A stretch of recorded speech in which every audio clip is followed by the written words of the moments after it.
Hello, everyone. Thank you for being here. My name is Prim from UDC, and today I'm going to talk about my research on digital technology roles in the COVID-19 crisis. So, for the outline of the presentation, first I'll start off with the motivations, followed by the purpose and the questions, then I'll follow up with some concept introductions, theoretical framework, and finish up with the discussion implications.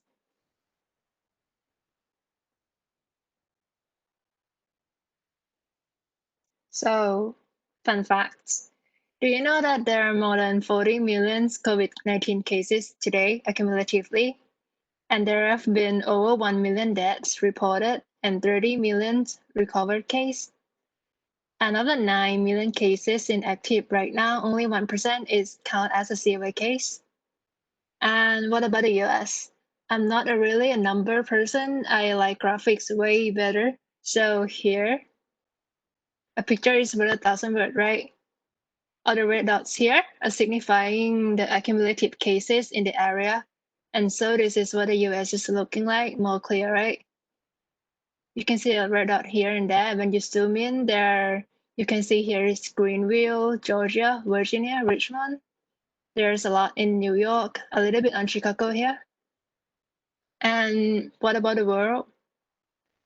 What about, Russia, Moscow here, Ukraine, Germany? What about Japan, Tokyo, India? And with everything that's happening right now, the government policy in place, announced it, and all the social distancing, the use of protective gears, how have our curve been flattened in America? Here you can see our curve of the state. Virginia is quite good. Maryland is promising. We can see a little bit red on North Dakota and South Dakota, a little spike there. And what about the world? How have other countries been doing on flattening the curves? So just my few clicks on the internet, I have got to know so much data, and all of these are real-time data and are available across the globe, update at least once a day. And all of this would not have been happening or even possible if we didn't have digital technology tools. So that is why this paper is happening. This paper is to provide an extensive overview of digital technology for crisis management and to illustrate how these digital technologies contribute to management of global crisis.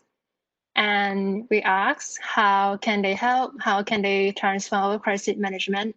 In what roles and in what stages? And how should we use them?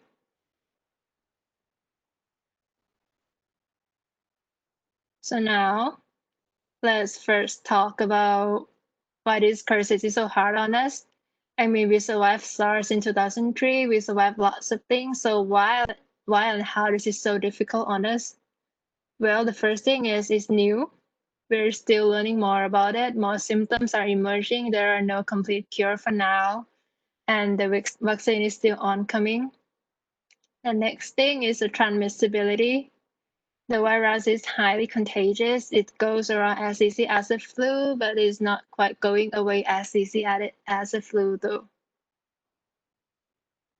And other thing is it is age and underlying health issue sensitive.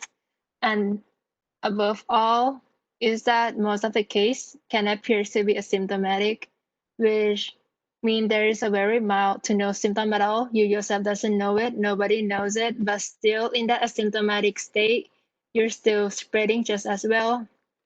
And in fact, patients in this case tend to spread more as the mild to no display of the symptoms just leads to negligence and add more difficulties to the intervention because you can't tell if people have it or not without thorough examination, which is unlikely to happen if you seems fine.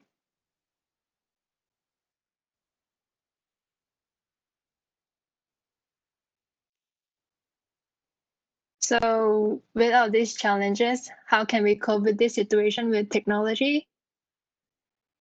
Well, firstly, technology allows real-time data collection, data processing, and data distribution to be more effective. And some possible application area can ranges from the area that deals with the patient directly, like early detection, monitoring, contact tracing, prevention, and mitigation, and all, to the supportive area like research and development of vaccine and overall, and in the area of workload elevation or resource and supply distributions. So to make things a little bit more clearer and easier, here is a flow of the COVID-19 patients. So there are basically 3 stages occur in the journey. There are before, which are the pre-COVID scenario, which the patient hasn't caught the COVID yet, the during scenario when they have caught it, and the after scenario when they have recovered from it. So in the first scenario, where the patient hasn't been infected yet, they will take precautions, follow the appropriate guidelines, wearing protective gears and all, and keeping themselves in check for any symptom that could be the sign. And that could be kind of initial self-screening. And after the real screening and everything, they can either be infected or not infected. If they're not infected, then they will go back and join the first group, the before group. But if they are infected with the disease, then there could be 2 cases, either a severe case or a mild case. If they got diagnosed with a severe case, then they will go to professional care, and if they are diagnosed with a mild case, then there will be self-isolation or self-assessment. And after that, hopefully they recover and they can either become a subject for further research purpose, or they can go home, or they can have another health complications. Now, in these different stages and scenarios, there are many possible areas of digital technology to apply. So my hypothesis is that for different stages and scenarios, there are some technology that could be emphasized. There are some focal point that you should focus more. Like for the first pre-COVID scenario, the focal point should be emphasizes on the government or professional communications of clear guidelines, the accessibility of crucial information, the resource allocation like face mask or hand sanitizer, and self-assessment system that can act as initial remote screening. All of these is to ensure that the healthy people know what they should be doing and be confident in doing it without mental strain and is well equipped enough to do it. And for the second scenario, which is the during scenario, the focal point should be on the effectiveness of the disease detection, the contact tracing, the treatment monitoring and tracking, which helps in workload alleviations and supplies management.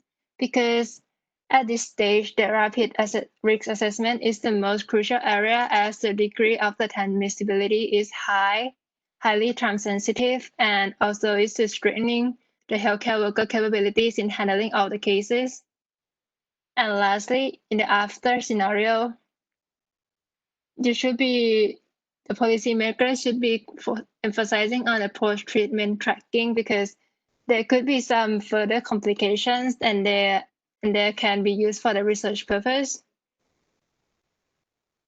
And while some areas are dedicated to specific areas and scenarios, some areas should go along the way, like go across all the scenarios, like area like research and development of disease and remedies overall.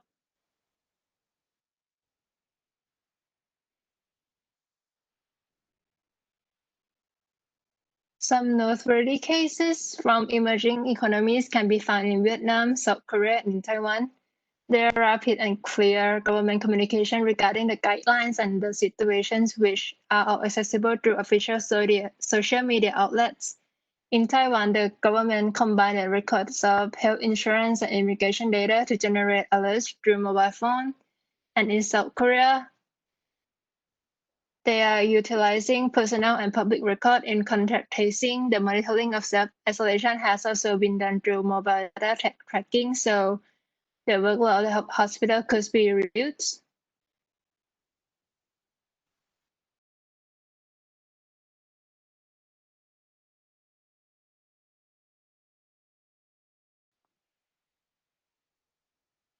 Now here's a discussion implications. So, oops, sorry. Here is some discussion implications. So I built a framework in hope to better illustrate a clearer picture of digital application regarding the COVID-19 situations. I propose that there are different focal points in this stage that policymakers should focus on. The example of emerging countries that I have brought up can be served as a case studies of how other countries have been utilizing technology in handling things.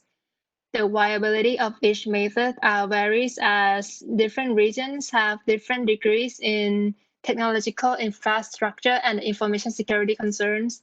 But digital technology will definitely be there to help. It just depends on on the extent that the country is willing to do it. And here are some reference.